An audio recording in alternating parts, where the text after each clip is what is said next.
सभी का स्वागत है आपके अपने channel chalk and duster academy पे। हमें उम्मीद है आप अपने घरों में सुरक्षित होंगे, सेफ होंगे और जो जेएनयू की एडमिशन प्रक्रिया चल रही है वो आप स्मूथली कर रहे होंगे। हालांकि कोविड-19 की वजह से जो सारी प्रॉब्लम क्रिएट हो रही है उस पर बच्चों पे भी असर पड़ रहा है और जेएनयू पे भी इस चीज़ का असर पड़ा है, क्योंकि उसके जो एडमिशन होते हैं वो पहले ऑफलाइन होते थे, मतलब काउंसलिंग के लिए बुलाया जाता था, लेकिन इस बार जो काउंसलिंग की जा रही है जेएनयू की तरफ से वो ऑनलाइन ही की जा रही है, जिससे बच्चों को समझ में नहीं आ रहा है कि हमारे डॉक्यूमेंट वेरिफिकेशन कब होंगे, हमें आई कार्ड कब मिलेगा, हमारा प्री इनरोलमेंट फॉर्म कब खुलेगा। हालांकि जेएनयू अपनी जो प्रोसेस है वो स्मूथली करते रहते हैं, लेकिन फिर भी जब कोई चीज़ नई चीज़ करते हैं तो उसमें मुश्किलों का सामना करना ही पड़ता है। तो जो बच्चे को डर लग रहा है, जो बच्चों को कंफ्यूज है कि हमारा प्री इनरोलमेंट क्यों नहीं खुल रहा, तो थोड़ा सब्र कीजिए, क्योंकि जेएनयू में हर साल कई हज़ार बच्चे एडमिशन लेते हैं, तो कई हज़ार बच्चों का वेरिफिकेशन करने में थोड़ा प्रॉब्लम का सामना करना पड़ता है। हालांकि जेएनयू ने जो रिजेक्टेड डॉक्यूमेंट्स की लिस्ट की आई थी वो भी आपको प्रोवाइड करा दी जाती है एसएमएस के द्वारा या मेल के द्वारा या आपके डैशबोर्ड पर। तो जिन बच्चों ने आपके रिजेक्टेड लिस्ट आई है आप उन्हें दोबारा से वेरिफिकेशन के लिए उन्हें अपलोड कर दीजिए या फिर आप उसमें एक्सटेंशन फॉर्म फिल कर दीजिए, जिसकी जो लास्ट डेट है वो 30 दिसंबर हो गई 2020। तो आज का जो वीडियो है मोस्टली दो टॉपिक पे है। तो सबसे पहले जो कमेंट बॉक्स में हमें कमेंट बॉक्स मिले सबसे ज़्यादा वो थे हॉस्टल के रिगार्डिंग, और दूसरा जो था वो था कि हमें रजिस्ट्रेशन फोलियो कैसे फिल करना है। तो प्री इनरोलमेंट जिन बच्चों का खुल गया उनको हमारी तरफ से बहुत बहुत बधाई, उनका ऑफिशियली क्या हो गया है, जेएनयू में एडमिशन पक्का हो गया है। हालांकि अभी जो प्रोसेस चल रहा है उसमें भी आपको सबमिट करना बाकी होता है, तो उसमें जैसे ही आप सबमिट करेंगे प्री इनरोलमेंट में आपका एक प्री इनरोलमेंट का फॉर्म खुल के आ जाएगा। उसको बड़े ध्यान से पढ़े, क्योंकि उसमें जितने भी सेट होंगे वो आपको हर अलग अलग डिपार्टमेंट में, आप किसी भी डिपार्टमेंट से बिलोंग करते हैं वो उसमें सबमिट करने होते हैं और उनके आपको 2 सेट निकलवाने होते हैं। हालांकि बच्चे वीडियो जो है वो सही से नहीं देख पाते, तो उनके जो कन्फ्यूजन है वो बना रहता है। तो आप अपने जब भी ये वीडियो देखें जो मैं आपको बता रहा हूँ बड़े ध्यान से देखें कि आपकी जो कन्फ्यूज ना हो, किसी भी चीज़ में आप कंफ्यूज ना हो। अगर फिर भी कोई चीज़ ऐसी है जो आपको कंफ्यूज कर रही है तो आप हमारे व्हाट्सअप नंबर 9045220432 पर हमसे कॉल करके पूछ सकते हैं, या फिर आप कमेंट बॉक्स में भी वो चीज़ें जो कंफ्यूज कर रही हैं आपको वो पूछ सकते हैं। हालांकि जेएनयू ने जो प्रोसेस है वो बड़ा इजीली बनाया गया है, लेकिन कुछ चीज़ें ऐसी होती हैं जो बच्चों को समझ में नहीं आती, उसीलिए हम आपके सामने तत्पर हाजिर रहते हैं आपको सही गाइडलाइंस प्रोवाइड कराने की। और एक छोटी सी एक बात और है जो मैं आपको बता दूं कि बच्चे रात को 10-10, 11-11 बजे कॉल करते हैं, तो मैं आपको बता दूं आप रात में फ़ोन ना करें, आप दिन में ही फ़ोन करें। ऐसा होता है कि रात में फ़ोन नहीं उठ पाता है तो हम जो सुबह उसको ट्राई करते हैं, आपकी जो भी क्वेरीज रहती है तो आप पहले टेक्स्ट मैसेज करें। अगर जो आप व्हाट्सएप पे भी करें तो पहले आप टेक्स्ट मैसेज करें, उसके बाद कॉल करने की कोशिश करें। अगर आपका टेक्स्ट का रिप्लाई नहीं मिलता तब आप कॉल कर सकते हैं, तो पहले आपको जो है वो टेक्स्ट मैसेज करना चाहिए। ठीक है, चलिए फिर बढ़ते हैं आज की वीडियो में बिना किसी देरी के। तो जो बच्चे नए हैं हमारे चैनल पर उनसे रिक्वेस्ट है प्लीज़ आप हमारे चैनल को सब्सक्राइब कर ले और बेल आइकन को प्रेस कर दे। तो सबसे पहले मैं बताऊंगा कि आपको आपका जो एडमिशन फोलियो है वो किस तरह से फिल करना है। तो इस टॉपिक में मैं पहले ही आपको वीडियो बना चुका हूँ जिसका लिंक आपको डिस्क्रिप्शन में मिल जाएगा, या फिर आप हमारे चैनल की कोर्स डिटेल में जाके ऑल स्कूल कोर्स डिटेल के नाम से हमारी वो वीडियो है, वहाँ पे आप जाके देख सकते हैं। लेकिन फिर भी मैं आपको बता दूं कि आपको जो रजिस्ट्रेशन है वो आपको कैसे करना है आपको अपने स्कूल में। तो जैसे मैंने पहले बताया था एक फोलियो होता है जो आपको प्री इनरोलमेंट के बाद फिल करना होता है। तो जिन बच्चों का प्री इनरोलमेंट फिल आ गया है तो उसके बाद आपको वो प्रोसेस करना है, और उसके प्रोसेस करने के बाद ही आपको जेएनयू की ऑफिशियल आई कार्ड मिल जाएगा। अब ये पता नहीं कि आपको आई कार्ड किस तरह से मिलेगा, या तो आपके मेल पे आएगा या फिर आपको मैसेज के द्वारा इसकी सूचना दी जाएगी।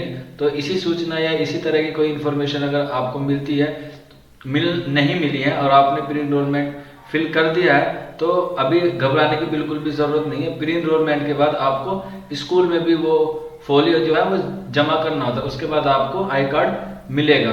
तो मैं आपको बताऊं कि आपका जो फोलियो है वो आपको किस तरह से फिल करना है और आपको अपने मेल जो आपका स्कूल है, जो आपका सेंटर है, उस पर किस तरह से उसको मेल करना है। तो चलिए मैं आपको जेएनयू की ऑफिशियल वेबसाइट का जो स्क्रीनशॉट है वो आपको स्क्रीन पर दिख भी रहा होगा। आप सबसे पहले अपने मोबाइल की स्क्रीनशॉट पे या कंप्यूटर पे जेएनयू का ऑफिशियल वेबसाइट जो है उस पर क्लिक करेंगे तो उसमें आप student for new online registration लिखा होगा जो रेड कलर में होता है। अगर वहाँ भी आपको नहीं मिलता है तो आप नीचे आएंगे तो स्टूडेंट का लिंक वहाँ पे अवेलेबल है जेएनयू की वेबसाइट पे, आप वहाँ पे जाइए। तो इन दोनों पे जैसे ही आप क्लिक करेंगे तो आपके सामने स्कूल की बहुत सारी लिस्ट खुल के आ जाएगी। तो मैं ऊपर वाले पे क्लिक करूंगा सबसे पहले, जो आपको ऊपर स्कूल ऑफ आर्ट्स दिख रही है। आप इस पे क्लिक करने के बाद आपको एक नई स्लाइड खुल के आ जाएगी जहाँ पे आपका कोर्स डिटेल अवेलेबल होगा। आप वहां से कोर्स डिटेल अवेलेबल कर सकते हैं और इसके ऊपर आपको 3 डंडे दिख रहे होंगे एरो की तरह। आप उस पर क्लिक करेंगे तो आप चाहे एमए के हों, एमफिल के हों या पीएचडी के हों, आप जिस भी कोर्स के हों आप उसी कोर्स पे क्लिक करेंगे तो आपका वो कोर्स खुल के आ जाएगा।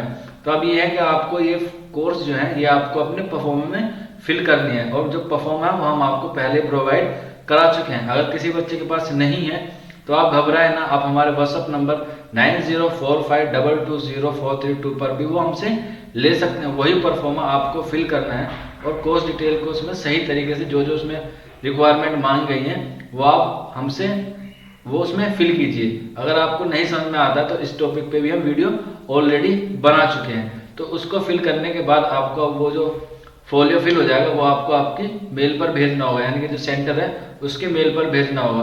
तो जैसा आपको दिख रहा होगा ये आर्ट स्कूल ऑफ आर्ट्स की फैकल्टी के फोटो है, जिसमें एक अभिनेत्री है, एक्ट्रेस है स्वरा भास्कर, उनकी मम्मी उनकी जो मदर है वो भी उसमें पढ़ाती हैं, ईरा भास्कर उनका नाम है। तो ऊपर देखिए उसमें लिखा हुआ है, ऊपर मेंशन किया गया है कि उनका फ़ोन नंबर भी है और उनकी ईमेल आईडी भी है। तो आपको जो भेजनी है वो फैकल्टी के जो स्कूल का सेंटर होता है मेन उस पर भेजनी है। तो आपको दिख भी रहा होगा ऊपर जो स्कूल की सेंटर वाली मेल है, आपको उस पर वो फोलियो भेजना होगा। तो जैसे ही वो आपकी फोलियो भेजेंगे तो ऊपर मेंशन लिख देना अपना रजिस्ट्रेशन नंबर सब्जेक्ट बॉक्स में। जब आप मेल करें रजिस्ट्रेशन नंबर और फिर उसके बाद आप अपना रोल नंबर लिखें, जो आपका रोल नंबर रहेगा और एप्लीकेशन नंबर वगैरह वो लिख लीजिए और आप अपनी कैटेगरी लिखिए।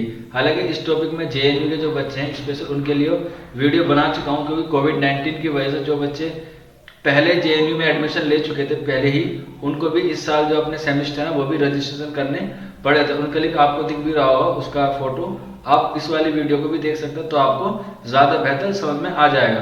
तो जैसे ही आप अपना फोलियो जब उसको सबमिट करेंगे तो फिर वो जेएनयू की जो सेंटर के ऑफिशियल वेबसाइट होगा उस पर जाके वो आपका जो फोलियो है वो चेक करेंगे, अपने डॉक्यूमेंट से वेरिफिकेशन करेंगे और फिर वो आपको एक फोलियो दे देंगे। तो जैसे ही वो फोलियो मिल जाएगा उसके बाद आपको एक दूसरी तरीके से एडमिशन ब्रांच होती है वो आपको आई कार्ड इशू करते हैं। तो अभी इसका प्रोसेस ऑनलाइन नहीं हुआ है, तो जैसे ही इसका ऑनलाइन का प्रोसेस होगा यानी कि फोलियो के बाद का जो प्रोसेस है तो हम आपको जरूर इन्फॉर्म कर देंगे। आप हमारे साथ बने रहिए। इसी फोलियो को आपको अपने हॉस्टल में सबमिट करना होता है। तो अब हम बात करेंगे हॉस्टल इशू किस तरह से होता है। तो हॉस्टल इशू करने में 2-3 बातों का आपको ध्यान रखना बहुत ज़रूरी है, क्योंकि हॉस्टल जब आप अलॉट होगा तो उसमें आपके डॉक्यूमेंट्स और आपका जो फोलियो होगा वो बहुत इंपॉर्टेंट रोल करता है। तो जो प्री इनरोलमेंट आपका जो फिल हुआ है उसमें कई सारे सेट निकले होंगे, जब आपने उसका प्रिंट आउट किया होगा या फिर आपने उसको मोबाइल या लैपटॉप की स्क्रीन पर देखा, तो उन्हीं जितने भी प्रिंट होंगे उनके आपको 3 सेट बनवाने होते हैं। एक सेट होता है वो आपका एडमिशन ब्रांच रख लेती है, और फिर जो दूसरा सेट होता है वो आपको स्कूल में सबमिट करना होता है, और जो आपका तीसरा सेट होता है वो आपको आपके हॉस्टल में सबमिट करना होता है। तो अब बात करेंगे हॉस्टल अलॉटमेंट किस तरह से आपको मिलता है। तो हॉस्टल अलॉटमेंट जो मोस्टली होता है वो 3-4 चीज़ों पर निर्भर करता है। तो सबसे पहले निर्भर करता है कि आपकी जो रैंक है एंट्रेंस एग्जाम में वो कितनी आई है। अगर आपकी पहली, दूसरी, तीसरी आई है तो आपको तुरंत यानी कि एडमिशन के बाद ही आपको क्या मिल जाएगा, हॉस्टल मिल जाएगा। और हॉस्टल की 2 कैटेगरी होती है मोस्टली। जो आप दिल्ली के रहने वाले तो उनको बाद में मिलेगा, और जो दिल्ली के आउटसाइडर है उनको पहले प्राथमिकता दी जाती है। इसको समझाने के लिए मैं आपको एक ग्राफ भी बताऊंगा। जो आपके प्री एनरोलमेंट में सबसे पहला पेज ही क्या होगा, उसी चीज़ का होगा, उसका ग्राफ का, तो उसमें ग्राफ में कितने पॉइंट होना जरूरी है। तो जिस बच्चे के 11 पॉइंट हो जाते हैं उसको सबसे पहले क्या मिलती है, प्राथमिकता मिलती है। फिर उसके बाद 7, 8, 9 वालों को मिलती है, और उसके बाद 0 से 5 वाले जो पॉइंट होते हैं उसके बेस पे आपको क्या मिलता है, जेएनयू का हॉस्टल अलॉट होता है। लेकिन इस बार जो है वो जेएनयू का हॉस्टल जो है वो मुझे नहीं लगता कि हॉस्टल अलॉट होगा, क्योंकि अभी जो पिछले साल से बच्चे थे वो ऑलरेडी अभी अपने घरों पर हैं और उन्होंने अपना हॉस्टल जो है वो वैकेंट नहीं कराया होगा। तो इसलिए जो नए बच्चे हैं उनको घर से ही ऑनलाइन क्लास का प्रोसेस किया जाएगा। तो आप अपने स्कूल के सेंटर से कांटेक्ट में रहे, जैसे भी एडमिशन प्रक्रिया हो जाएगी तो मुझे लगता है कि आपकी ऑनलाइन क्लास होगी। हालांकि हॉस्टल का अलॉटमेंट जो है वो अभी नहीं होगा, 1-1.5 महीने के बाद ही होगा, लेकिन फिर भी आपको इन्फॉर्मेशन देना हमारा क्या है, फ़र्ज़ है कि आपको इसके बारे में जानकारी हो, अब नहीं तो कल आपको इसकी ज़रूरत पड़ सकती है। तो सबसे पहले आपकी रैंक की बात करते हैं और उसके बाद आपकी कैटेगरी की बात करते हैं कि आप किस कैटेगरी से बिलोंग करते हैं। उससे भी क्या होता है, आपको रिजर्वेशन में अलॉटमेंट में क्या मिलती है, प्राथमिकता मिलती है। आप किसी कैटेगरी से बिलोंग करते हैं, रिजर्वेशन कैटेगरी, तो जैसे ही आप रिजर्वेशन कैटेगरी में बिलोंग करेंगे तो उसको जिस तरह से रिजर्वेशन मिलता है वो उस तरह से क्या मिलेगा, आपको उसका बेनिफिट मिलेगा। चाहे आप SC ST OBC के हो या EWS के हो, तो वो भी रैंक में प्राथमिकता दी जाती है। इसके बाद देखा जाता है किसी का गैप ईयर तो नहीं है। कोई बच्चा ऐसा होता है कि 2 साल की पढ़ाई छोड़ने के बाद फिर उसने दोबारा से रिकंटिन्यू किया तो उसका 1 साल का गैप ईयर के 2 पॉइंट काट लिए जाते हैं। मान लीजिए कि आपने 2018 में एडमिशन लिया था और 19 और 19 में यानी कि 1 साल का मान लीजिए कि आपने 1 साल का गैप के बाद आपने पढ़ाई स्टार्ट की, तो आपके 11 पॉइंट बन रहे हैं, लेकिन आपने 1 साल जो पढ़ाई छोड़ी है उसके 2% 2 मार्क्स जो है वो कट जाएंगे। तो इस हिसाब से आपके पॉइंट जो है वो 9 हुए, तो आपको प्राथमिकता दूसरी मिलेगी। यानी कि पहली जो लिस्ट आती है उसमें या तो आपकी रैंक पहली या दूसरी आई हो, आपके पास कैटेगरी हो और आपके 11 पॉइंट बन रहे हो। जब तक आप ये तीनों चीज़ें मुकम्मल नहीं कर पाते तब तक आपको क्या नहीं मिलेगा, पहले सीट जो है वो हॉस्टल की नहीं मिलेगी। हालांकि JNU में जो है वो सभी बच्चों को हॉस्टल मिल जाता है, घबराने की ज़रूरत नहीं है। चाहे आपके 0 पॉइंट हो या आपके 11 पॉइंट हो, एक सेमेस्टर में या 2-3 महीने बाद ही आपको क्या मिल जाती है, सीटें अरेंजमेंट हो जाती है। लेकिन अगर ऐसा ना हो कि बच्चों को हॉस्टल नहीं मिलता तो घबराने की ज़रूरत नहीं है। उसके लिए आपके पास 2 ऑप्शन होते हैं, या तो आप वहाँ की डॉर्मेट्री में रह सकते हैं जो JNU अलॉट करता है खुद ही, या फिर आप अपने किसी दोस्त के साथ TR करा सकते हैं। अगर TR को किसी को पर्सनली इन्फॉर्मेशन चाहिए तो वो व्हाट्सएप पे ले सकता है, क्योंकि इसकी जो TR की प्रोसेस होता है वो काफ़ी लंबा होता है। TR के लिए हम आपको अलग से प्रोवाइड वीडियो करा देंगे। अभी जो मेन इंपॉर्टेंट है वो है आपको इसका जो ग्राफ है वो आपको किस तरह से समझना है, क्योंकि आपको जो हॉस्टल अलॉट होगा वो इसी ग्राफ के बेस पे होगा। जैसे मैंने आपको शुरू वीडियो में ही कहा था कि हम आपको ग्राफ बताएंगे, तो ग्राफ यही है और यही आपको समझना है कि आप किस पॉइंट में आते हैं और आपको किस तरह से हॉस्टल अलॉट होगा। तो जैसे ही आपको रजिस्ट्रेशन फोलियो वाला प्रोसेस पूरा हो जाएगा और आपको आई कार्ड मिल जाएगा, उसके बाद आपको इसी तरह से हॉस्टल अलॉट की प्रक्रिया भी करनी होगी। तो जो हॉस्टल की फ़ीस है वो तमाम हॉस्टल की फ़ीस अलग अलग होती है, लेकिन फिर भी मैं आपको एक अंदाज़ा बता दूं कि जो इसकी फ़ीस है लगभग वो 6 से 7 हज़ार रुपये रहती है पर सेमेस्टर की, जिसमें से लगभग 4500 रुपये आपके वो रिफंडेबल होते हैं। जब आपका कोर्स पूरा हो जाएगा या किसी कारण से आप हॉस्टल छोड़ना चाहते हैं तो वो आपको फिर से वापस मिल जाएंगे। हालांकि इस जो 6 से 7 हज़ार फीस होती है इसमें आपका मैस भी जो होता है वो काउंट नहीं होता है। मैस के लिए आपको अलग से पे करना होता है। जितना आप मंथ में खाएंगे उतना ही क्या करना पड़ेगा, आपको पे करना पड़ता है। तो अभी तो आपको जो क्लासेस होंगी वो मेनली वो ऑनलाइन प्रोवाइड कराई जाएंगी, तो आपको निश्चित नहीं है कि आपको अभी जो हॉस्टल है वो नहीं मिलेगा। वो लगभग 1 से 1.5 महीने के बाद ही आपको क्या मिलेगा, हॉस्टल मिलेगा। और हॉस्टल की जो प्रक्रिया है वो ऐसी नहीं होती कि पहले BA वालों को मिलेगा फिर MA वालों को मिलेगा। नहीं, MA का हो, BA का हो, MSc का हो, या आप किसी भी कोर्स में हो, MPhil में हो, PhD में हो, आपको आपके पॉइंट के बेस पे क्या मिलेगा, आपको उसका बेनिफिट मिलेगा। तो चलिए फिर बिना किसी देरी के इसका जो हॉस्टल अलॉटमेंट है वो हम देख लें। तो जैसा आपको दिख रहा होगा कि स्टूडेंट है और ऊपर लिखा हुआ है कि पहली जो प्राथमिकता है वो 11 पॉइंट है, दूसरी है 7, 8, 10 और तीसरी जो प्राथमिकता है यानी कि प्रायोरिटी है वो है 0 से 5 पॉइंट तक। तो देखेंगे सबसे पहले स्टूडेंट है, स्टूडेंट को 2 कैटेगरी में डिवाइड किया गया है। पहले जो दिल्ली के हैं और फिर दूसरे जो नॉन दिल्ली के हैं। क्योंकि दिल्ली में इसलिए नहीं, क्योंकि जितने भी दिल्ली में होते हैं वो डिस्टेंस बेस पे भी इसको क्या मिलते हैं, पॉइंट मिलते हैं। हालांकि दिल्ली के जो बच्चे होंगे उनको भी 2 कैटेगरी में डिवाइड किया गया है और जो नॉन दिल्ली के बच्चे होंगे उनको भी 2 कैटेगरी में डिवाइड किया गया है। अब देखते हैं कि किस किस के कितने पॉइंट बनते हैं। तो जो सबसे हाईएस्ट पॉइंट है वो 11 है। जिसके हाईएस्ट पॉइंट 11 बनेंगे उसे क्या मिलेगी, पहले प्राथमिकता मिलेगी। और उसके साथ साथ आपको रैंक भी अच्छी लानी ज़रूरी है। ऐसे नहीं कि आपके 11 पॉइंट बन रहे हैं तो आपको पहली लिस्ट में ही आपका नाम आ जाएगा। नहीं, जब तक आपकी 11 पॉइंट और आपके पास रैंक 1, 2 या 3 होगी और उसके साथ साथ आपके पास जो रिजर्वेशन कैटेगरी है वो भी होना ज़रूरी है। तब आपको तीनों चीज़ें एक साथ होंगी तभी आपको पहले मिलेगी। उसके बाद आपको फिर दूसरी प्रायोरिटी दी जाएगी। तो इसमें देखिए जो इस मैप में सबसे चीज़ समझने वाली है वो बस यही है कि आपका गैप ईयर ज़्यादा ना हो, यानी कि आपका एक ईयर का गैप है तो आपको 2% यानी कि 2 मार्क्स काट ले जाएंगे, आपके 2 हैं तो आपके 4 के।